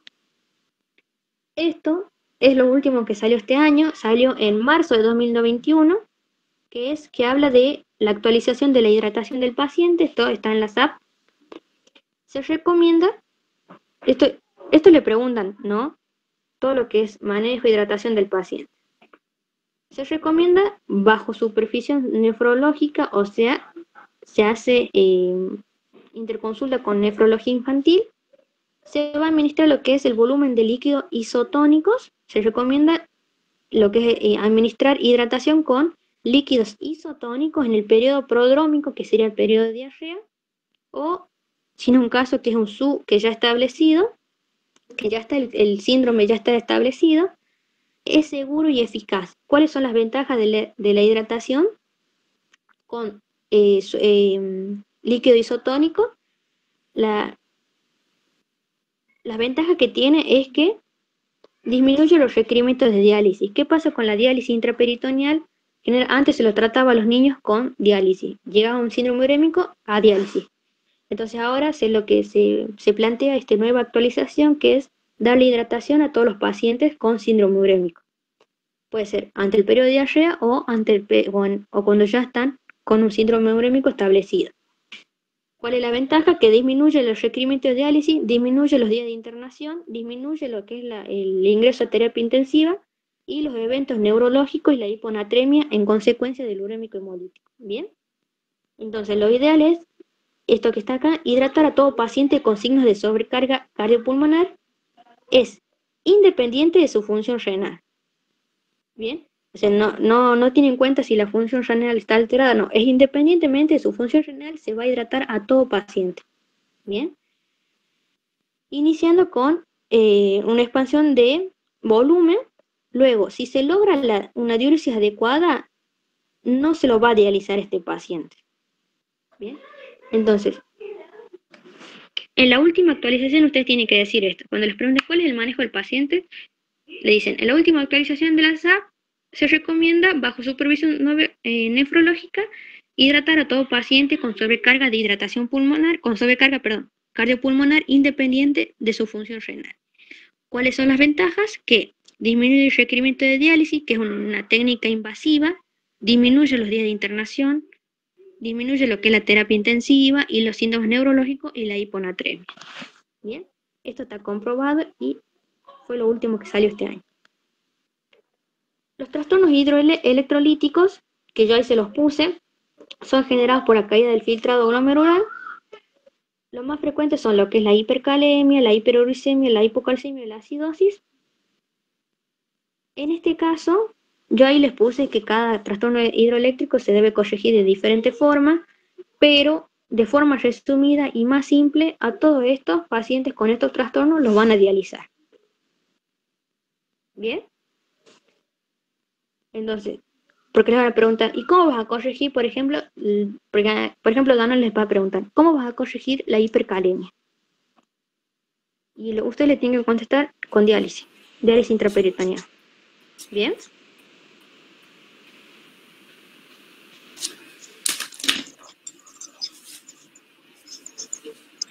¿Está hablando alguien? Porque no lo escucho. Yo estaba comiendo, perdón. Ah, bueno. El tratamiento, puse. El tratamiento de la hipertensión es secundario a la hipervolemia. Si el niño está en tratamiento dialítico, no va a requerir tratamiento. ¿Por qué? Porque el tratamiento dialítico va a disminuir el sodio y la ultrafiltración con la pérdida de agua. Entonces, a la hipertensión también lo puedo tratar con diálisis. Pero si el niño no está en diálisis, ¿no? Le puedo indicar que son los bloqueantes cálcicos o vasodilatadores. Por ejemplo, sería,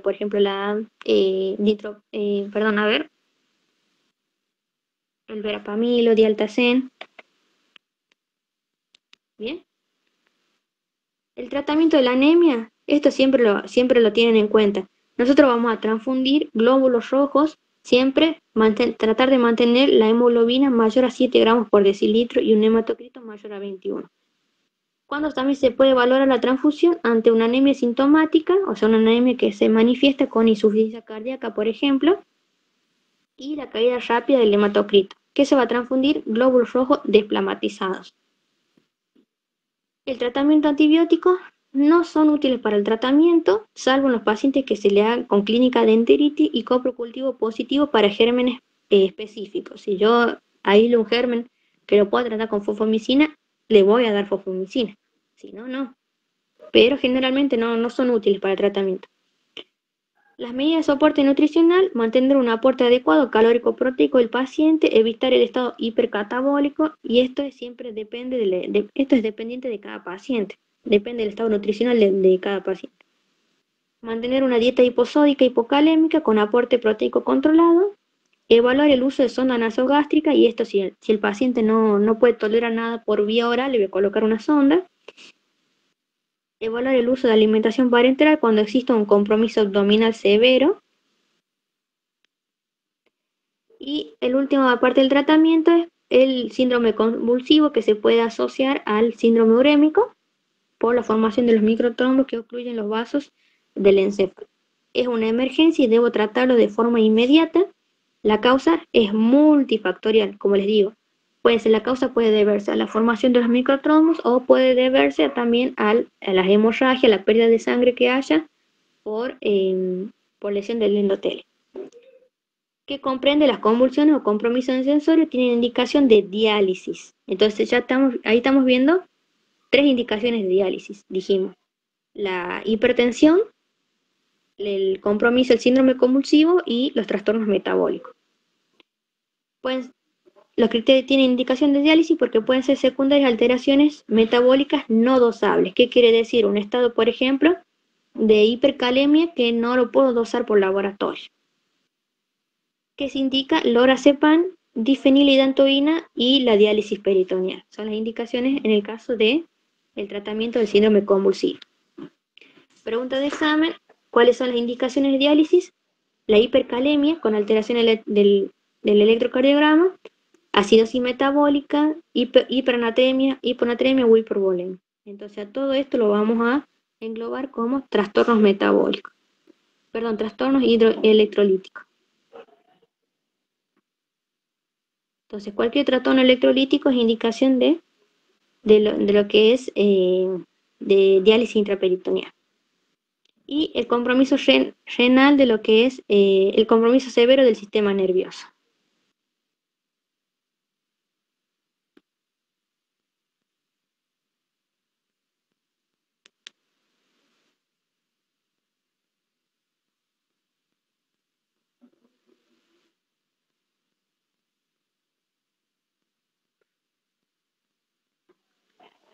Bien, y yo acá les puse un dibujito, ahí que está también en el apunte, estoy esperando que se cargue ahí en la pantalla de ustedes, ahí está.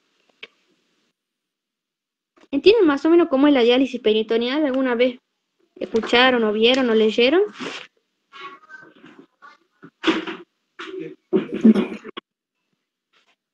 Lo que es la diálisis... Yo vi una, pero es muy distinta a la otra, por otro lado, digamos. Pero, ¿vos entendés cuál es, digamos, el funcionamiento? ¿Qué es lo que pretende hacer la diálisis? La diálisis trata de bajar los productos tóxicos de la afección renal, digamos. Claro, los cambia, hace como un intercambio. Yo les doy un ejemplo de forma así que lo entiendan. Yo les doy un ejemplo. Por ejemplo, si yo tengo una botella de agua, una botella con agua sucia, ¿no? Yo a esa botella con agua sucia le voy a estar introduciendo agua limpia. Y esa agua limpia le estoy introduciendo constantemente. Esa agua limpia me va a ir reemplazando el agua sucia y la va a ir sacando. Eso mismo es la diálisis. Yo voy a estar introduciendo líquido para recambiar el líquido que está afectado y yo poner, por así decir, un líquido sano. Por eso es lo mismo que la plasmaféresis. Uno hace un intercambio sanguíneo por sangre que está alterada, sangre dañada, o con agentes patógenos, por ejemplo, lo cambia por sangre que está en buen estado. ¿Se entiende? Sí, Flor. Bien, eso es la diálisis. Bueno, acá es la diálisis peritoneal. Lo que dice acá en el dibujo es por medio de 2 catéteres, uno que constantemente va a ingresar líquido peritoneal, líquido dializante, y el otro que va a ir drenando. Entonces, el que va drenando va a ser el líquido patológico. Veis acá, el líquido patológico es el que va a tener las toxinas y los productos de desechos, el que va a ir saliendo al exterior. Entonces, yo lo que voy haciendo, voy a ir recambiando ese líquido. Ese es el mecanismo de funcionamiento de las diálisis. Y por último, también pregunta de examen, ¿cuál es el criterio de alta? La recuperación de la diúresis con sodio y potasio normales, con valores normales en sangre, la uremia en valor normal, urea en relación de urea en el plasma mayor a 5, el hematocrito estable con recuento de plaquetas normales y la tensión normal controlada. Seguimiento de este paciente, controles clínicos de lo que es peso, presión arterial, la dieta se va a mantener con dieta hiposódica y normoproteica.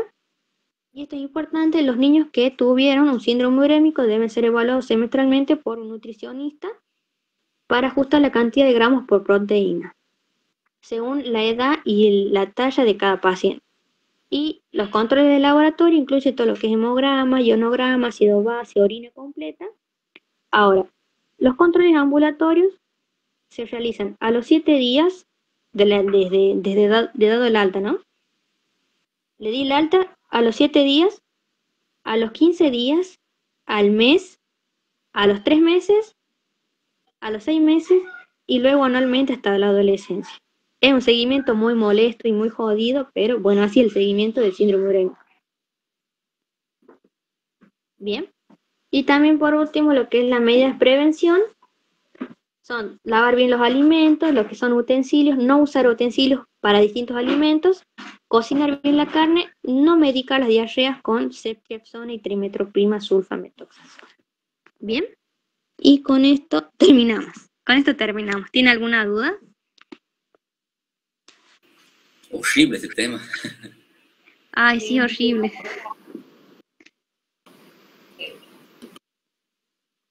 Horrible y es pregunta, desgraciadamente. Ya cuando lo leas seguramente te pregunto algo.